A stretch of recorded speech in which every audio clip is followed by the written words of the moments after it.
Përshëndetje këtu nga kantierët e korridorit 8 dhe në ndërkohë disa reagime lidhur me komente interesante për projektin e hekurudhës Kuqezi Durrës-Prishtinë.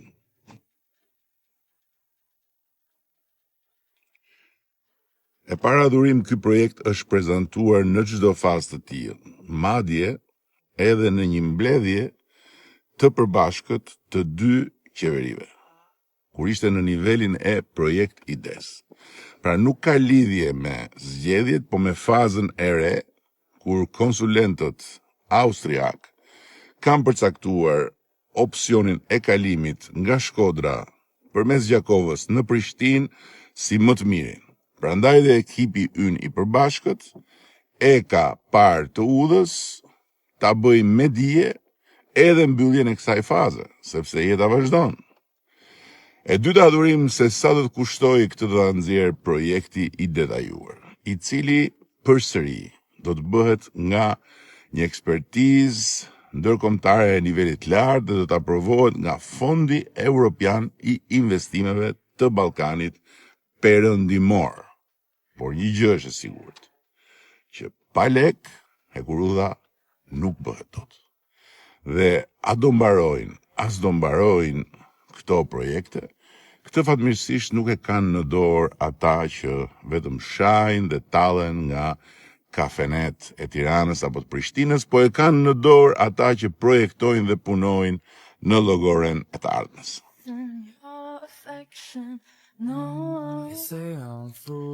Erzen Rudin që të merremi vesh.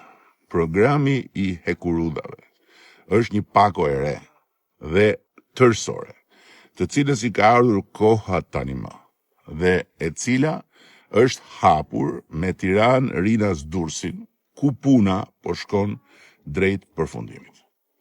Por çka duhet ta dini për kulturën tuaj të punëve në këtë vend, që më duket shumë e kufizuar, dhe pastaj talleni as talleni, kjo është puna juaj, drejta juaj, është fakti se vonesat e fillimit të punimeve në atë hekurudhë kanë qenë të lidhura me pozicionin ende të dobët të Shqipërisë deri para ca vitesh, kur ende nuk na merrnin shumë seriozisht.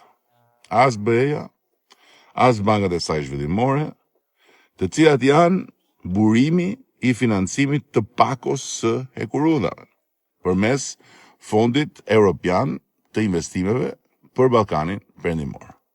Sot është një histori tjetër, dhe prandaj jemi në procese të avancuara me hekurudha Durrës Hanihotit, ku nis puna brenda këtij viti, Durrës Rrogozhin dhe pastaj, ose Rrogozhin Porgades dhe pastaj Durrës Rrogozhin, hekurudha e korridorit 8, apo Durrës Fier dhe Fier Vlorë. Të gjitha këto nisin me radhë njëra pas tjetrës, po jo më vonë se në 2030, të tëra janë në procese ndërtimi të ndryshme. Dhe në fillimin e dekadës tjetër, do jenë të tëra në punë dhe të dy ju do keni mundësi të shfrytëzoni edhe trenin.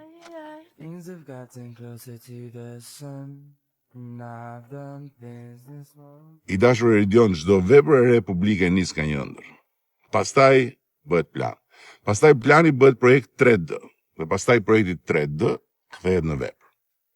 Për i të vërtetë mendoja që s'ka më njerëz që vazhdojnë me këtë avazin 3D, se ne kemi treguar që 3D tona janë thjesht hallka e parafundit e realizimit të një ëndre dhe e kthimit të saj në realitet. Po e pas kam pasur gabim dhe shqyr në fakt se na duhen hudhra si ti, dashur mik, për të mos pasur më shumë probleme sa duhet dhe sa mundet me syrin e keq, ndërkohë që Shqipëria 2030 po merr formë dita ditës, me shumë ëndra, me shumë punë dhe patjetër edhe me shumë durim, se përveç të gjitha tjerave duhet dhe durim ekstra për të përballuar ty dhe shokët e tu.